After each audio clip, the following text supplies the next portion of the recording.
ఈరోజు జగన్మోహన్ రెడ్డి గారు చాలా సుదీర్ఘమైనటువంటి ప్రెస్ మీట్ పెట్టారు. ఎక్కాల్సిన రైలు ఒక జీవితకాలం లేట్ అన్నట్లు అసెంబ్లీ సమావేశాలు అన్నీ అయిపోయిన తర్వాత తీరుబడిగా మాడిపోయిన మసాలా దోశను రాష్ట్ర ప్రజల ముఖాన్ని పడేసినట్లుగా ఆయన చాలా కూలుగా విషయాలు మాట్లాడారు. ఈ విషయాల్ని అసెంబ్లీలో ఎందుకు మాట్లాడలేదు అనేటటువంటి మొట్టమొదటిగా కనీసం సమాధానం కూడా చెప్పకుండా జగన్మోహన్ రెడ్డి గారు దాటేశారు.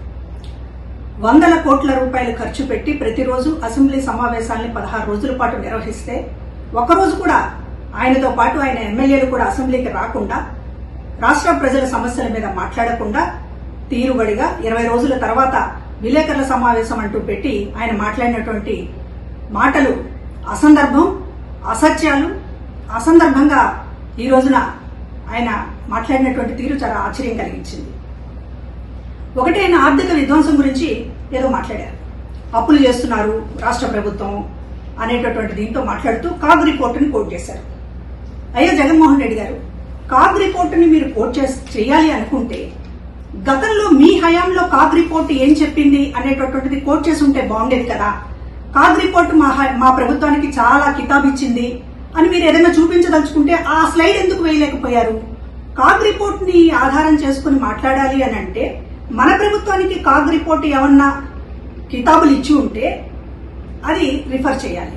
కానీ మీకు మీ హయాంలోనూ మీ అప్పులకు సంబంధించి మీ ఆర్థిక విధ్వంసాన్ని గురించి కాగ్ చెప్పింది కదా, దాన్ని ఎందుకు సైలెంట్ మోడ్ లో పెట్టారు? ఇంకొకటి, ఈ ఆర్థిక విషయాలు మాట్లాడుతూ కేంద్రానికి మేము లేఖ రాస్తాం, కేంద్ర ఆర్థిక శాఖకి చేసిన అప్పుల మీద అని మాట్లాడుతున్నారు. అంటే రాష్ట్రానికి అప్పు పుట్టకుండా చేయడానికి మీరు దేశవ్యాప్తంగా అంతర్జాతీయంగా లేఖలు రాస్తున్నారు. రాష్ట్రానికి అప్పు పుట్టకూడదు అనేది మీ కంకణం కట్టుకుని మీ ప్రయత్నం మీరు చేస్తున్నారు. లేఖలు రాయాలి అనుకుంటే చాలా సమస్యలు ఉన్నాయి.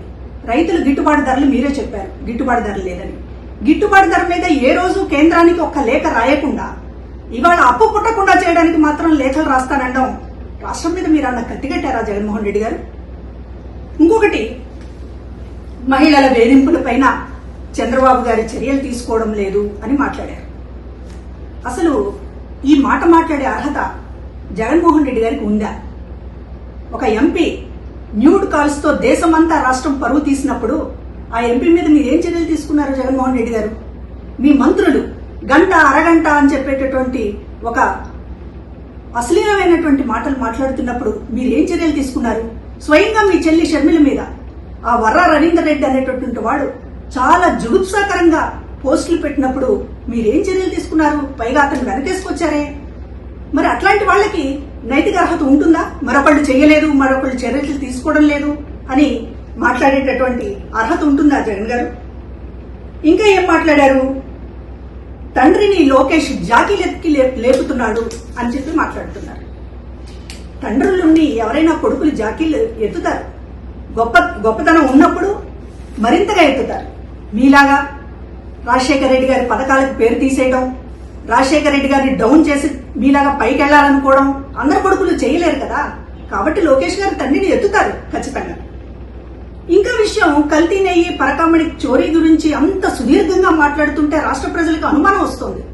ఎందుకంటే ఇప్పటిదాకా మీ ప్రమేయం ఉందని ఎవరు అనుకోవట్లేదు. సరే, ఏదో జరుగుంటుంది అనేటటువంటి ఉద్దేశంతో ఉన్నప్పటికీ కూడా మీరు పదే పదే అసలు ప్రెస్ మీట్ పెడుతున్నదే దానికోసం అన్నట్లుగా.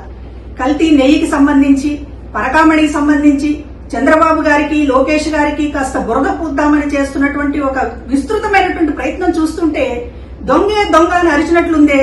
ఏదో జగన్మోహన్ రెడ్డి గారికి సంబంధం ఉందేమో, పదే పదే ఆ విషయాన్ని మాట్లాడుతున్నారు అనేటటువంటి అనుమానం రాష్ట్ర ప్రజలకు వస్తుంది.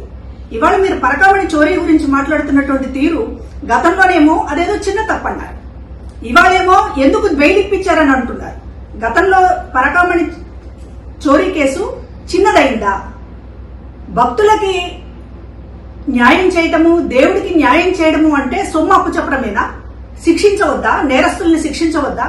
మీరు ఆ తప్పు చేసి ఇవాళ నాకు దేవుడి మీద చాలా భక్తి ఉంది, లేకపోతే ఇతర విషయాలన్నీ కూడా మాట్లాడుతున్నటువంటి తీరు చూస్తుంటే మీ పాపాన్ని కడుక్కోవడానికి ఎదుటి వాళ్ళు కూడా బురదలో ఉన్నారు అని చెప్పేటటువంటి ప్రయత్నం చూస్తుంటే మాత్రం ఖచ్చితంగా తిరుపతి విషయంలో మీరేదో దాస్తున్నారు.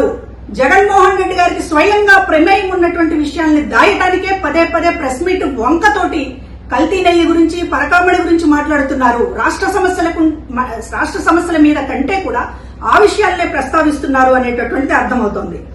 ఇక నిరుద్యోగ భృతి, ఆడబిడ్డ నిధి, హామీలు, వీటన్నిటిని నిలదీస్తున్నాం అంటున్నారు. ఎక్కడ నిలదీశారు మీరు? ఏ ఎమ్మెల్యే మాట్లాడాడు అసెంబ్లీలో? చెప్పండి. నిలదీశామంటే ఏంటి? విలేకరుల సమావేశంలో కదలకుండా కుర్చీలో కూర్చుని మాట్లాడదామా? మీకు అధికారం ఇచ్చింది ఎందుకు? అసెంబ్లీలో ఎందుకు నిలదీయలేకపోతున్నారు? మీ కాళ్ళు చేతులు పడిపోయినాయా? ఎందుకు మాట్లాడడం లేదు? మాట్లాడితే ఇంకొక మాట అన్నారు, ఎమ్మెల్యేలు ఆటలాడుతున్నారు అని. అయ్యా, ఎమ్మెల్యేలు ఆటలు మాత్రమే ఆడారు. మేమందరం ఐక్యంగా ఉన్నామని రాష్ట్రానికి భరోసాని ఇవ్వడానికి ఆటలు మాత్రమే ఆడారు. మీలాగా రాష్ట్రంతో ఆడుకోలేదు. 3 రాజధానులు అనేటటువంటి పేరుతో రాష్ట్రంతో ఆడుకోలేదు. కాబట్టి ఇవాళ ఎమ్మెల్యేల ఆటల మీద లేకపోతే మరొక దాని మీద కామెంట్ చేసే ముందు మీరు చేసింది ఏంటి? అసలు మా హయాం అని పదే డబ్బా బాదుకుంటున్నారే. మీ హయాం అంత గొప్పగా ఉంటే ఎందుకు మిమ్మల్ని ఓడించారు? ఎందుకు మిమ్మల్ని 11 సీట్లకు పరిమితం చేశారు? ప్రజల గొంతును మీరు వింటున్నారా? ఎప్పుడైనా వింటున్నారా? చుట్టూ మంది మార్బలన్నేసుకుని సీఎం జగన్ అని అరిపించుకోవడం తప్ప ఒక ప్రజల దగ్గరికి వెళ్లి, ఒక ప్రజల గుంపు దగ్గరికి వెళ్లి ఎందుకు మీరు నాకు ఓట్లేదని మీరు ఒక్కరోజైనా అడిగారా? 2 ఏళ్లలో కనీసం మీ నాయకులను అడిగారా? కనీసం మీ కార్యకర్తలను అడిగారా? అదంతా పోయి మా హయాం ఏదో స్వర్ణయుగం. ఏం స్వర్ణయుగం అండి మీ హయాము? మీ హయాం స్వర్ణయుగం కాదు, ఒక రాక్షస యుగం అనే కదా ప్రజలు తీర్పిచ్చింది.